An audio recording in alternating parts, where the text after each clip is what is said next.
Hello, my fellow Snyder fans. Today, after what came out of Empire News last week, let's discuss live action and animated format of movies. Live action is like is the real world version of what something from fiction or comics or cartoons would look like in live action, in the real world, to be exact. And animation is the cartoon animation and the more fictional, non-realistic kind of format in color. Animation's been around with us for years since Walt began his career as an animator of his own company, and Snow White was the very first animated feature film. It was loved and adored by so many fans across the world. Now, I would not want any studio to exclude animated projects from their works. But something came up that really bothered me last week, as it has with some of the rest of you guys who are fighting for the restoration of Zack's DC vision. An interview from Empire Comics,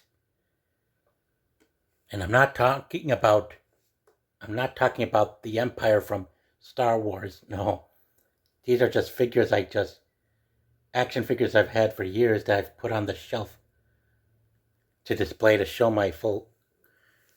It's almost been 30 years since I've been a fan of Star Wars. Since living in North Carolina, Raleigh, in '95. Now, what came out, Empire Magazine is something that covers media, entertainment, and stuff. What came out of that magazine was an interview with Zack Snyder, where he was asked if he would do Justice League 2 and 3 in animated format. And when he responded yes, it really got fans angered, feeling like they're going to get ripped off, and I don't blame them. Knowing just how stubborn the shareholders and executives at these places are these days, where they're refusing to let people continue things in the same format they've done it in, if they weren't really up to the task. But clearly, if we all have seen just from how partisan California has become since the 2010s, you realize that it's getting more frustrating to put up with these days, and people are starting to feel like the need to infight. Some of them are impatient and just want to get things out of the way, which is why they are in favor of having Zack do Justice League 2 and 3 in animation. Me and some of the more serious DC hardcore fans are against it. Not only because we are amazed from what we got out of his cut of Justice League that featured a lot of in which the studio has disenfranchised from the theatrical version. Sorry, I was running out of breath there. But because we've seen plenty of Darkseid in animated format, and believe me, if they do Justice League 2 and if Warner Brothers and its share BlackRock and Vanguard make Netflix do Justice League 2 and 3 in animation, it could really tear a lot of people's hearts and hopes apart. And it's really disgusting.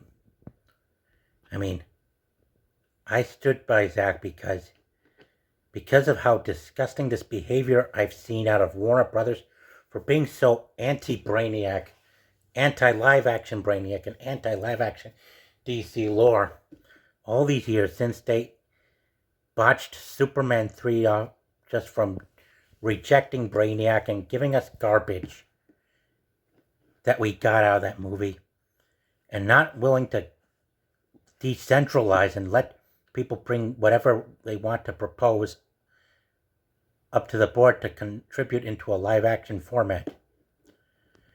It's really angry. I get it. Some people are not comfortable with R-rated blood and gore, dark tone stuff, but To me, it was more than just the tone of the movie and the violence. It was the art, it was the legend, it was the story, the magnificent CGI and visual effects we got out of the Snyder's Justice League film. And clearly, I know for a fact that it's because of BlackRock and Vanguard telling these executives at the studios not to use his cut of the movie, all because it doesn't have what they want regarding their agenda, as well as ESG. ESG is definitely a very big problem, not just with our airlines, not just with our government and our military industrial complex and everything else economically, but also culturally and in our movie industry in California today.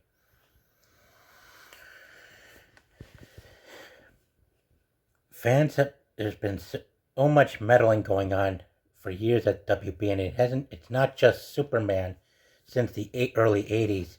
It's also been Batman since the 90s, including Green Lantern, that suffered major metal interference from studio executives and their corporate investors. That now, if this notion becomes true about Snyder willing to continue Justice League 2 and 3 animation, it's really gonna rip people apart big time. I wouldn't be surprised if they did the same to whatever else they want being sold to Netflix, and that leaves me skeptical. But I would love for them to do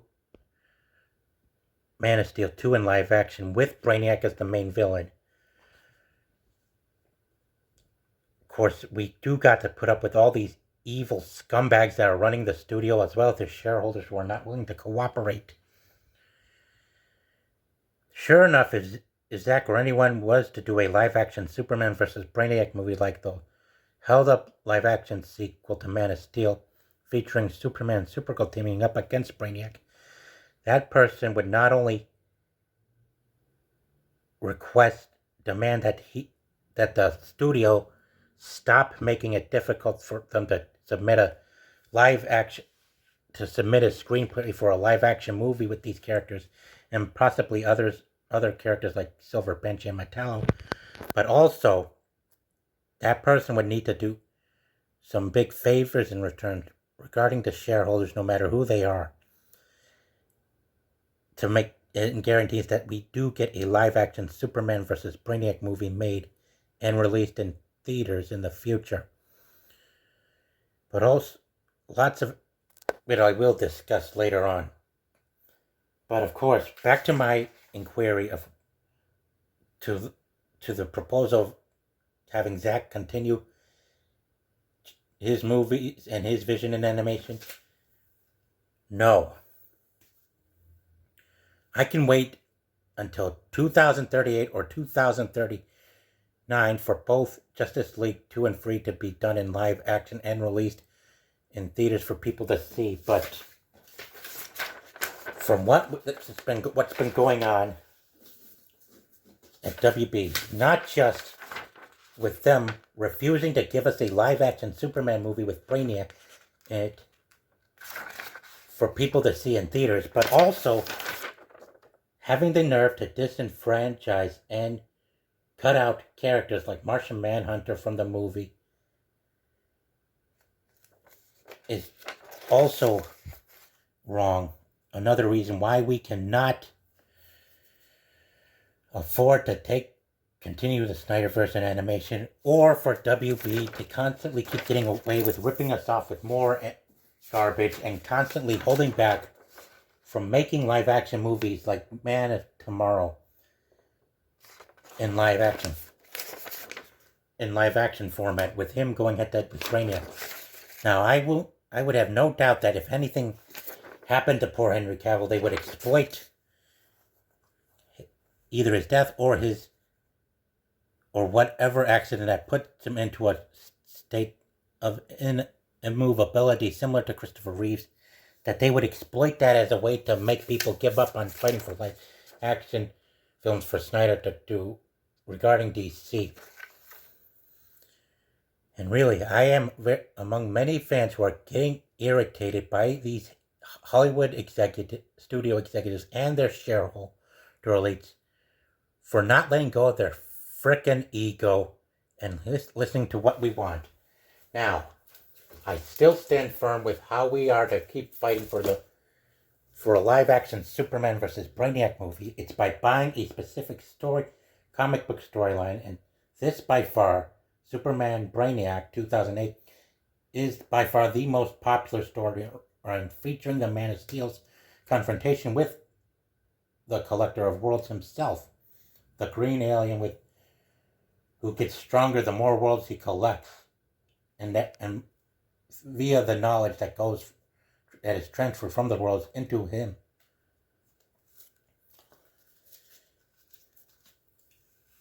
I mean, it's not fair at all for them to keep making history repeat itself, which is why I hope that if we do live beyond 2030,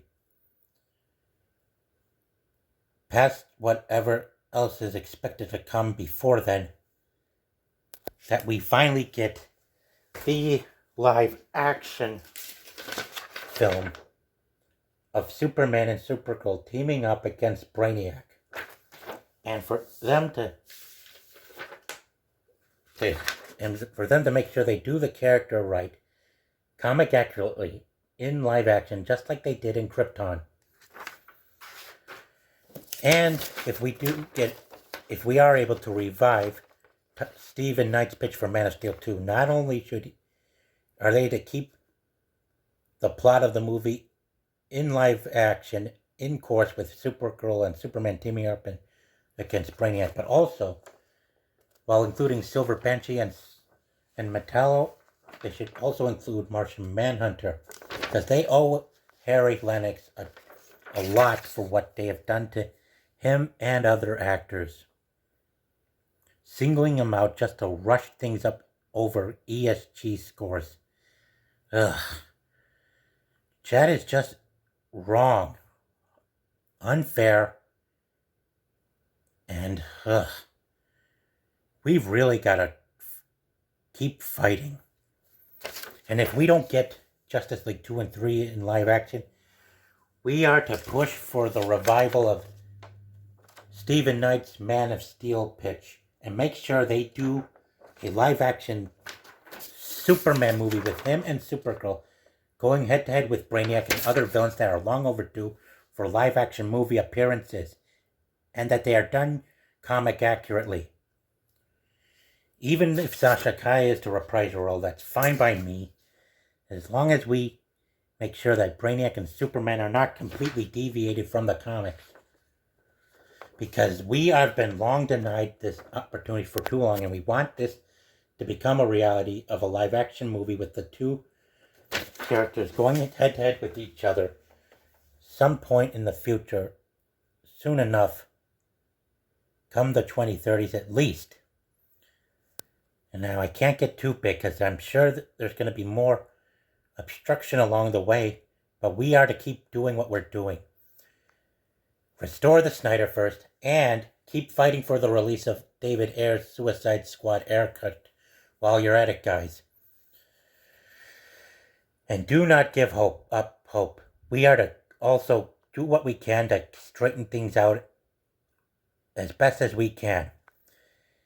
Make sure you fight for the haircut, and make sure you get more people to buy this Superman Brainiac comic book storyline, which features a collection of issues where the two go head to head with each other over the fate of Earth and Krypton and Kandor. It's the best-selling comic with Superman and Brainiac going head to head with each other. After all, it got itself an animated adaptation in 2013. Now we gotta fight to get a live action format adaptation of this. Even if it's got to include other characters with other comic book story elements, because we are long overdue. to see more Superman villains in their live action movies, as well as those in Batman, Wonder Woman, and so much more. Keep fighting, my fellow Snyder fans.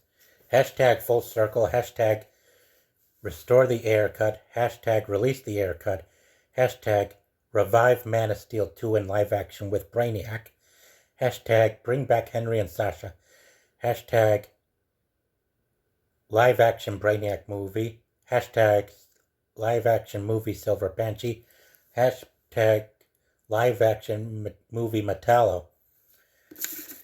Keep on fighting. By the way, just in case I forgot to mention, these pictures I showed you of a live action Brainiac, these are him from Krypton. It's a which is a major first step of getting him closer onto the big screen in live action, if we can assure ourselves that there won't be any more further obstacles along the way. And this is what we want for a live action Superman movie. Superman and Supergirl teaming up against Brainiac, which is what we are long overdue. And again, I cannot control everything that happens from now up until and beyond 2030, but we are to keep fighting best we can. Make sure you watch Krypton to see just how fascinating Brainiac is and how awesome it would be to see him and Superman take each other on in a live action movie such as this. Keep on fighting and take care, my fellow Snyder brothers.